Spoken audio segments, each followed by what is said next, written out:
evening, forest lovers of the interwebs. I'm Alexa, the resident ookie spooky girly, and today's topic has me torn. While I love all things spooky and walking in the woods, I don't exactly like combining the two for safety reasons. Question for y'all, what's your favorite spooky place to visit? Mine would totally have to be the old Art Deco theater I frequented growing up. It has so much history attached, and the fact that it's still in operation is incredible. Shout out to the LaSalle. Let me know your answer in the comments, and welcome to the top 5 terrifying encounters in haunted forests where people disappeared. Number 5, the fog ghosts of Yellowstone National Park. Now, those of you who have watched me before know that I love a good ghost story or spotting, and I'm thrilled to kick off today with this one. Ghostly figures like to appear in the park when the weather turns cold, especially when temperatures can plummet to like minus 30 degrees. As someone who has been in a cold room that was occupied by ghosts before, and has also experienced being in temperatures around minus 40, I can both validate the statement and shiver at the memory. Our first ghostie is Maddie Culver, a sweet lady who passed during birth on March 2nd of 1989 at the now gone Firehole Hotel, once located several miles north of the Old Faithful Inn, and nervously flutters about, heartbroken over not living to see her offspring grow up. When Mrs. Culver died, the hotel's grounds were too frozen to dig her a grave, so Maddie's body was placed in 2 pickle barrels and buried in a snowdrift until spring thaw. Poor thing. Today, not far from her grave, is Dead Maiden Spring, which seems kinda fitting in a morbid way. According to Lee Whittlesley, a park historian, the grave is later fenced and maintained by the wife of a park concessionaire, and Maddie's young daughter was sent to live with relatives. We also have L.R. Piper, a cashier from the First National Bank of St. Mary's, Ohio, who on July 30th of 1890 stepped out of the now gone Fountain Hotel to enjoy a after-dinner cigar and vanished. Well, if we needed an additional public service announcement that cigars can be bad for your health, there it is. U.S. Army troops stationed in Yellowstone at the time searched for a month for Piper, and his brother-in-law spent the month of September that year looking for him. At one point, he even slept under the stars, hoping that coyote howls would lead him to Piper's remains. It's believed that Piper walked out into the night and inadvertently stumbled into one of the many hot springs that are located nearby. 2 of the hot springs there, Gentian Pool and Deep Blue Geyser, are very large and very deep, and it's believed that a search of them might yield his petrified bones. Charles Phillips is also one that could be doing the haunting though. He was a ranger stationed at Old Faithful during the winter of 1926 to 27. He died after eating water hemlock that he mistook for wild parsnip. According to Death in Yellowstone, the ranger's body was found on the floor of the ranger station. Investigators found that he had apparently come out of the bedroom into the kitchen and fell forward, hitting his head above his left eye on the table. Dirt on his hands indicated he had crawled on the floor for a while, probably in agony, and he exhibited the vomiting and frothing at the mouth, which are characteristic of hemlock poisoning. Delicious! Number 4, a ghost dog. Mo Luttrell has been a ranger in the USFS for almost 15 years, but this scary story took place during his 3rd year of employment. His station was getting calls about a lone wolf with a collar on hanging around campsites, which he found weird since wolves aren't known to be in the area, but when you work in the field long enough you start to realize anything's possible apparently. Thankfully, no calls had mentioned violent behavior from the animal. So Mo departed from the station around noon to check out the places that the wolf had been sighted, and wandered around for about 3 hours until he took a break for water. When he was getting ready to go again, the wolf, appeared about 20 feet away, trotting near the tree line. It seemed friendly and had the collar, so Mo whistled to it and it bounded over to him. And once the creature got closer, he quickly realized it was just a big dog and not a wolf. And they lived happily ever after. Okay, you should know better than that. Mo radioed in and reported that he had the dog with him, but just as he said those words, the dog took off. He chased the dog through the forest for at least 5 minutes before it slowed down near a rock bed / creek area and started pacing around a spot. Mo got closer and noticed the overgrowth had almost disguised what appeared to be bones. He called it in immediately, and another team was sent to recover the remains. When he went to retrieve the dog, it was just gone. The bones were identified as a teenage male's, dying by a self-inflicted wound to the head. He'd been reported missing in the area way long time ago before Mo had become a ranger, and there had been pretty much no hope of ever finding him. Mo spoke to his mom on the phone, and she asked how he'd found her son. He mentioned the black dog and was met with silence from the mom. After he gave a couple of details about the dog, she quietly explained that her son, who struggled with making connections, had sunk into a deep depression after the death of his best friend, the very dog that led Mo to him. What a very good doggy. Pardon me, I think I have tears in my eyes.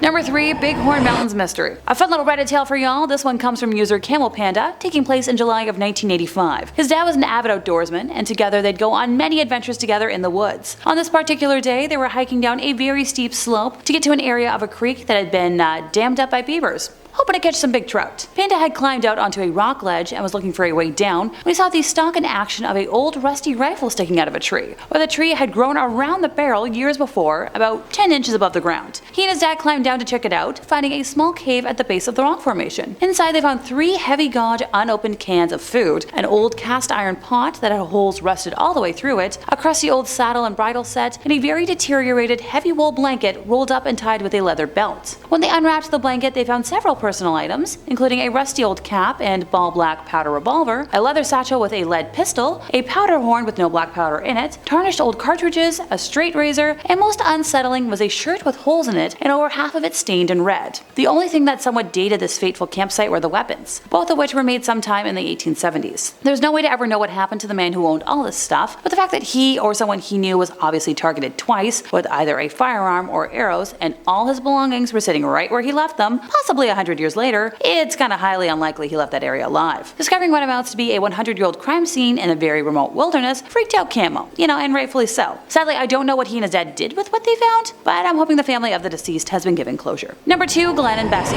It's been 73 years since Glen and Bessie Hyde vanished on a honeymoon voyage through the Grand Canyon, but what exactly happened to them is still a mystery. Some folks say that Bessie wanted to be the first woman to boat through the Grand Canyon, and she almost made it. Bessie and Glen were honeymooning in northern Arizona at the Grand Canyon when they vanished. They were traveling down the Colorado River by scow in October of 1928, and for reference, since I didn't know this before, a scow is a flat-bottomed boat with sloping ends that was a later option for those wanting to, explore. Glen had run tough rivers before, but Bessie was a, relatively boating newbie. The couple ran across other boaters a few weeks before their disappearance, who said they got the feeling that Bessie wanted to turn back, but Glen was pushing her on, determined. If they completed the trip successfully, they could go on a paid lecture tour. So this trip was more than just fun, there was actually money at stake. Cut to several months later, the Hyde's boat was discovered that winter, seemingly undisturbed. It was upright and full of supplies, but the couple was gone. Now there are many theories about what happened to the Hydes. Did they disembark and try a too difficult side hike? Did they have an argument that turned violent? Or were they abducted? There are conflicting reports about what happened to them, and more than one Bessie Hyde sighting in the years that followed. A massive search made national headlines, but never turned up a trace of the pair. So, did they abandon the scow and attempt the brutal hike out to the rim? A former whitewater guide who has recited the Hyde legend for years has actually written a book about the disappearance, called Sunk Without a Sound, The Tragic Colorado River Honeymoon of Glen and Bessie Hyde. It's by writer Brad Dimmock, and is one of 2 recent books about the mystery. A veteran of over more than 25 years as a boatman on the Colorado River, Brad has also worked as a commercial guide on major rivers from Alaska to Tanzania. With his fellow boatman Jerry Ledbetter, Brad built a replica of the Hyde's heavy wooden scow, a boxy boat, then common to the Northwest, that is said to resemble a floating coffin. So that's not ominous at all. In 1996, the duo launched themselves onto the river to find out what really happened to the Hydes. From historical documents, the writers found that Glen's plan was that, he and his young bride would run the canyon, then, like I said before, go on that lecture circuit and make some money, which, hey, gotta make it somehow. In the Hyde's time, like now, outdoor daring was chic. Charles Lindbergh had recently crossed the Atlantic, George Mallory had disappeared on Everest. The public craved more heroes of this sort of type. Hey, we gotta follow a trend somehow. In those days, though, the Grand Canyon was a hero-making run. There were no commercial river trips. The rapids were the domain of seasoned explorers and professional expeditions, so not honeymooners in a homemade boat. Brad interviewed participants on a 1971 commercial boat trip, during which an elderly woman announced over the evening campfire she was Bessie Hyde. So he asked her, haha, what'd you do with Glen? Just as a joke. And she responded, I killed him, without even looking up. Apparently the honeymooners had a fight, she impaled Glen and hiked out to Peach Springs, Arizona, then caught a bus back east to start a new life. A series of equally tantalizing twists occurred in the ensuing years, and Brad investigated them all, because that lead is just nutso. A tiny, explosive pierced skull was found in the garage of a deceased river guide, was it Glen's? A veteran river guide with a secretive streak passed away, and it was discovered her real name was Bessie, and the Hyde's marriage certificate was found in her belongings, but none of these have actually had any sort of conclusive ending, so I guess we'll never know what happened. Number 1, the Hoia Baciu forest in Romania. So this forest in Transylvania has been called one of the world's most haunted places after a series of paranormal activities and strange occurrences. I swear I did look up how to pronounce it, so if I butchered it, I apologize. Granted, being located in Transylvania, home to all things ooky spooky vampire gothic, probably only helps with the rumors. There have been many unsettling tales that have been told of the Romanian forest for hundreds of years, making it nearly impossible to separate fact from,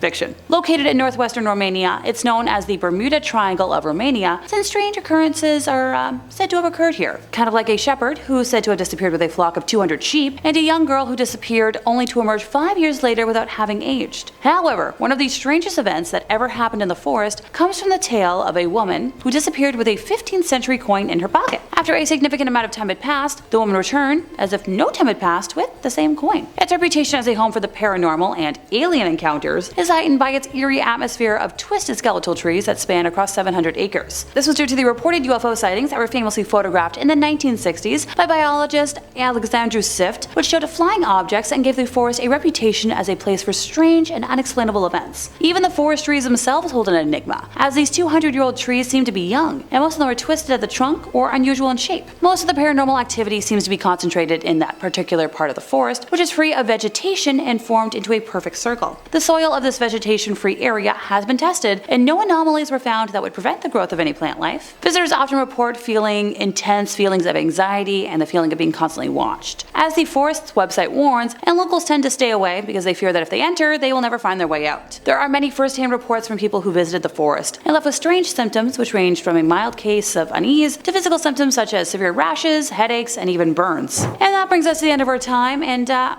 good on venturing into the woods at night. Like, never, ever again. If you enjoyed my ramblings today, could you help us out by giving this video a like, subscribing if you aren't already, hit the bell for more terrifying content from us here at Top 5 Scary Videos, and I'll see y'all next time, you lovely spooky people.